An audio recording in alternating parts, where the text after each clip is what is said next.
What up is Marcus Dynasty Dads. We're doing hit rates of wide receivers based off of draft capital. We're doing top 24 that equals a hit.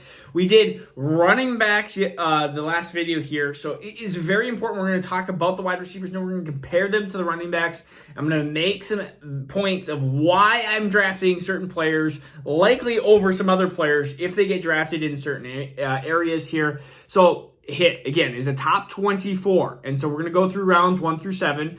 And so if you were drafted in round 1, your chance of hitting once in your first 3 years at the NFL level is 54.3% chance. So that's a good chance to be a top wide receiver 1 or wide receiver 2 if you were drafted in round 1. Now, yeah, of course, you get the Jalen Reagors and you get the fun Henry Ruggs and you get a bunch of other wide receivers too, the Laquan Treadwells that end up becoming bombs, but a 54.3% chance, and we'll talk about this with comparing to running backs. I mean, you look at 66.7, so you're going to have a little dip here. Now, the round 2, 23.8%.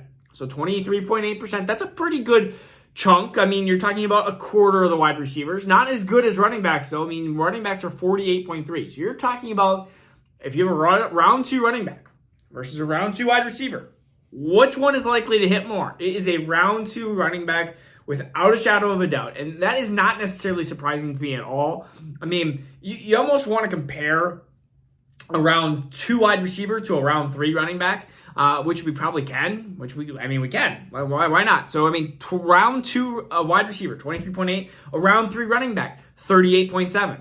So it's still a round 3 running back is going to be likely to hit more into that top 24 category than a wide receiver, at least once in his first 3 years. So I think that is important to note because we always think about these round 2 wide receivers as being the hits, the T. Higgins, the Michael Pittmans and stuff. Well, a lot of these wide receivers end up not making out. 3/4 of them end up being busts. And so we look at round 3, 24.2%. So know that round 2 and round 3 wide receivers essentially, at least once, hold the same weight.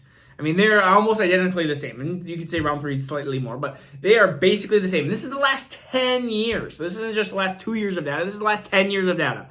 Then we're going to go through round 4. Round 4, 4.8. Round 5, 7.9. Round 6, 0. Round 7, 0. 0, 0, 0, 0. So, what does that mean? If you have a round 4 wide receiver and beyond, your chances of hitting are very low. This is why, unfortunately, the diamond in the rough, Amon-Ra St. Brown, which was one of my favorite wide receivers, I put him down the boards quite a bit on my tiers because he was a round 4 wide receiver. And I was heartbroken, but he went to Detroit, and I was like, oh man, I really love Amon-Ra St. Brown. And then I become a little bit of a hater because I looked at the odds and go, well, I mean, he's got a 96% chance of busting. So, I mean, you look at him, which it was kind of funny how this works, but I mean, you look at it now, and this was analytically potentially right, but it's like, I had Kadarius Toney here. I had Amon-Ra St. Brown here. After the draft, it was Kadarius Toney, Amon-Ra St. Brown. I was on the clock. I chose Kadarius Toney, and I still regret it. So there's my little fun story. Analytics can still lead you wrong sometimes. Multiple hits. And this is where we start getting really interesting. So multiple times of being a top 24 wide receiver. Round 1, 28.6. 28.6, 28.7. Can't even read what I wrote. 16.7 if you're round 2. So again, your chance of hitting when you into round 2 are even lower, and then 15.2, so round 2, round 3 makes basically no difference. 2.4% for round 4, 5.3 for round 5, 0 and 0 for round 6 and round 7. So what does this mean? What does this generally mean? Because we look at running backs, and if you look at a round 2 running back, 34.5 versus a round 1 wide receiver, 28.6, 28.7, whatever the heck I wrote. It's like you look at that and you're like, okay, so if you look at just the hit rates of running backs and wide receivers, if you're looking for a top 24 player, a positional player, running back or wide receiver in the first 3 years, you would put them in order of round 1 running back, round 2 running back, and then round 3 running back is a hit rate of 38.7 once, so less than a round 1 wide receiver, and at 34.5% for multiple years. So it's round 1 running back, round 2 running back, round 1 wide receiver, round 3 running back, over the round 2 and 3 wide receivers. I mean, really, essentially, you look at some of the data here, and round 3 running backs are right into that area of round 2 and 3 wide receivers. In fact, you could say round 3 running backs are potentially more valuable than round 2 and round 3 wide receivers. So if that makes sense. So again, we're just kind of summarize so you guys don't follow with me. Round 1 running backs, hit rates. Round 2 running backs. Round 1 wide receivers. Round 3 running backs, round 2 wide receivers, round 3 wide receivers, and then so forth. Round the big dark line, and then round 4 and beyond. And so I think that this is so important to note because it puts me in the mental mindset of like Jahmyr Gibbs, round 2 running back. If he becomes that draft capital, or Zach Charbonnet, round 2 running back, he is likely going to have a better hit rate, at least multiple years. Once a year, it's going to be slightly lower than a Jackson Smith-Njigba or a Quentin Johnston. And so there is going to be a potential argument. I'm not saying I'm going to make analytically, this is what it says. I still would take JSN over Zach Charbonnet.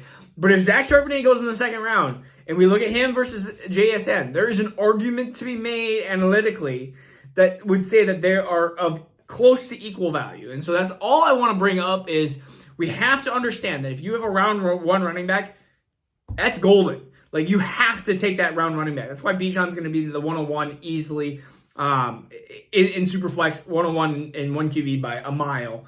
But then we look at the round 2 running backs. Who are they going to be? Are they going to be Jahmyr Gibbs? Are they going to be Zach Charbonnet? Is it going to be Devin Achane? Is it going to be Roshan Johnson? Is it going to be Zach Evans? Like, who are the round 2 running backs?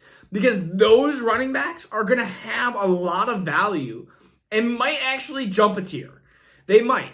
Now, it's just because of the odds. Again, almost a half and half odds that they're going to hit once.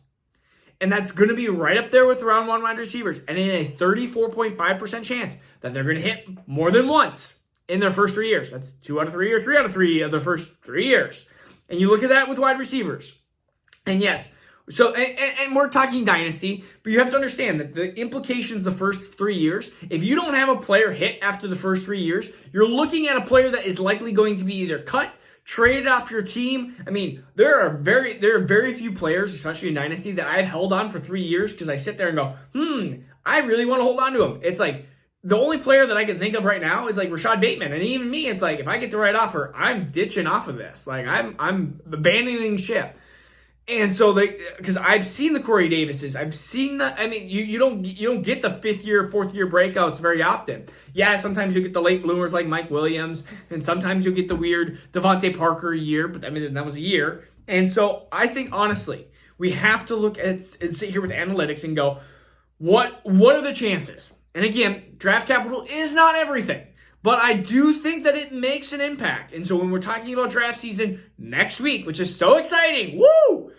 We have to look at some of these where these players get drafted and like what draft capital, what does that mean analytically? Okay, I get a round 3 running back. Okay, they're probably going to, their chance of hitting 38.7% chance once, 16.1% chance of hitting more than once in the first couple of years. Okay, do I like that odds versus a round 2 wide receiver? A 23.8 and a 16.7. Do I like that in my head? So again, this is again me just presenting you and spitting you with a bunch of analytics, and if you like it, you like it, and if you don't, you don't. So I'm excited for draft time. We're gonna have to do a mock draft here before the weekend. Peace out. We'll see you guys again soon.